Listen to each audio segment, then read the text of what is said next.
Et donc, nous recevons pour vous la liste Excellence portée par le professeur Ronconou. Professeur, bonjour.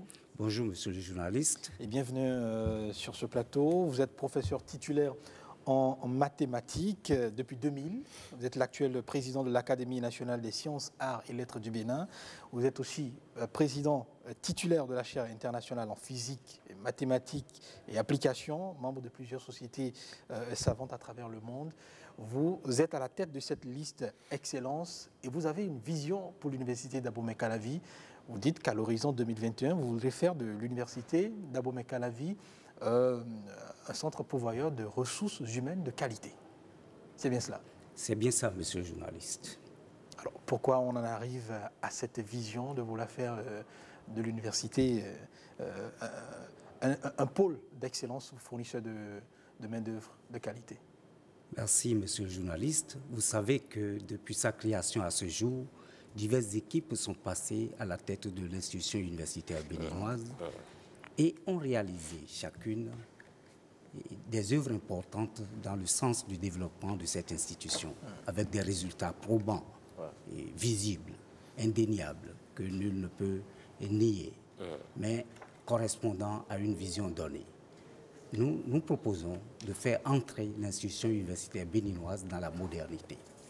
Et à cette fin, nous sommes à signer une mission après avoir défini la vision que vous veniez donc d'énoncer, celle d'allumer la flamme d'espoir qui ne s'éteigne point sur une institution universitaire rétablie dans sa dignité, ses prérogatives et attributs pour servir de lumière à la nation, à ses hommes et à ses femmes. Libérée de l'arbitraire, des malversations, de l'injustice, du parjure, des entraves au déploiement, de l'équité, de la morale et de l'éthique universelle, dotée d'infrastructures appropriées, gérée sainement, de manière transparente et responsable, dominée par la science, conjuguée avec nos valeurs culturelles et sociologiques, épanouie pour ces hommes et femmes, toutes composantes confondues, unies pour la même cause, dans des conditions de vie et de travail en adéquation avec les exigences de la mission, et puis consolidée dans son combat permanent pour des franchises universitaires élargies, pour des acquis démocratiques approfondis, pour sa modernité au service du pays et de la science universelle. Ouais. Vous parlez de franchises universitaires élargies. Je me demande comment est-ce que vous y arriverez? Quels seront vos rapports avec les étudiants?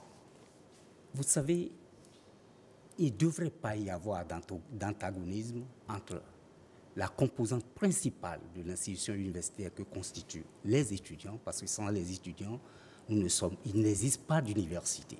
Nous pouvons exercer notre mission de chercheur, mais pas d'enseignement.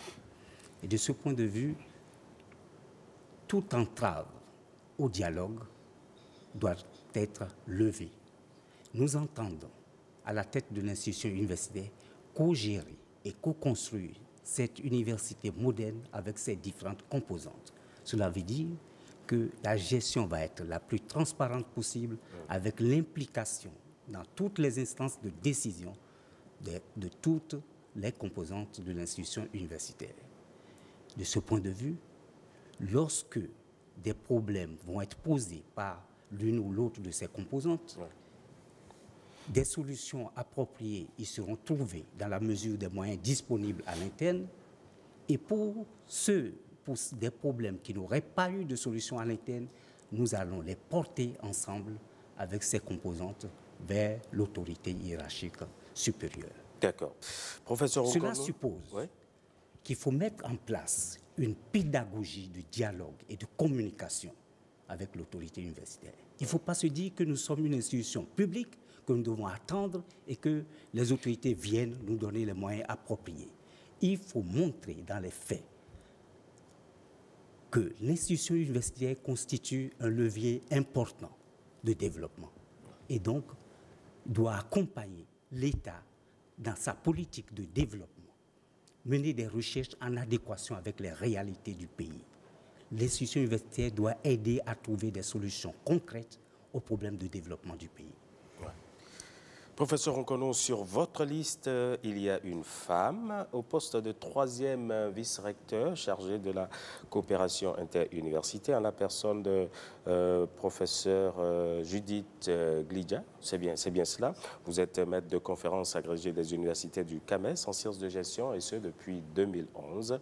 Vous êtes l'actuelle directrice de la Haute École régionale de commerce international de l'université d'Abomey-Calavi. Quelle est la place de la coopération interuniversitaire dans la vision que prône le professeur Nkono sur la liste où vous êtes positionné? Monsieur le journaliste, la coopération interuniversitaire, les partenariats et l'insertion professionnelle se retrouvent en très bonne place dans la vision, parce que nous avons décidé d'enrichir, nous nous engageons pour enrichir notre université de partenariats dynamiques et pertinemment productifs.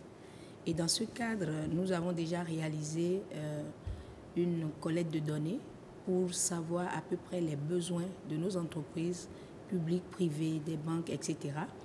Nous avons collaboré et échangé avec la diaspora pour savoir ce que nous pouvons faire ensemble. Et il y a plusieurs fonds au plan national, régional et international que nous pouvons lever pour régler des problèmes que nous avons à l'université. Pour lever ces fonds, il faut de l'expertise. Et par rapport à ça, nous avons décidé de mettre en place une cellule d'experts qui va s'occuper de la rédaction, d'abord de la collecte des données. Il faut qu'ils soient toujours sur Internet pour dénicher les opportunités qu'il y a et rédiger les projets en collaboration avec les différentes entités ou les experts de l'université concernés par les 10 projets, et puis prendre l'avis de ceux qui ont lancé les projets aussi et postuler, afin que nous ayons au moins 90% de chances de pouvoir décrocher ces projets-là. Et donc, désormais, ça va être un peu plus des partenariats plus innovants et plus productifs pour notre université. D'accord. Alors, professeur Nkono, au-delà de professeur Glidja, il y a bien d'autres qui sont sur la liste également. Il reste 2 personnes. Vous nous les présentez? Au poste de premier vice-recteur aux affaires académiques, nous avons le professeur Jean-Marie Falola de l'INGEPS. Au poste de second vice-recteur à la recherche universitaire, nous avons le professeur Abou Bakari Imoru. J'ai envie de vous demander, et là ça va être vraiment en quelques secondes, qu'est-ce qui finalement fait de votre liste la meilleure aujourd'hui? Parce qu'il y en a 5 du côté de l'université d'Abomey-Calavi. Qu'est-ce qui fait de votre liste la meilleure pour laquelle il faudra voter le 30? Le 30, le 30 prochain. lundi prochain. Oui. Notre liste est constituée d'hommes qui ont fait leurs preuves dans les différentes missions de l'institution universitaire que constituent l'enseignement, la recherche et le service à la communauté. Composés d'hommes probes, intègres, qui ont rendu d'énormes services à cette institution universitaire, qui ont de la renommée au niveau international et qui placent l'excellence dans leur démarche universitaire. De ce point de vue, la communauté universitaire a un grand avantage à accorder son suffrage à la liste Excellence que nous dirigeons. Vous pensez avoir ratissé large aujourd'hui et que vous avez mis toutes les chances de votre côté, professeur Glidja? Merci. Nous avons fait ce que nous pouvons faire. Nous nous sommes donnés largement et nous avons essayé de ratisser large. Il faut reconnaître que tous les collègues ne sont pas nécessairement sur place et donc pour contacter tout le monde, ce n'est pas évident.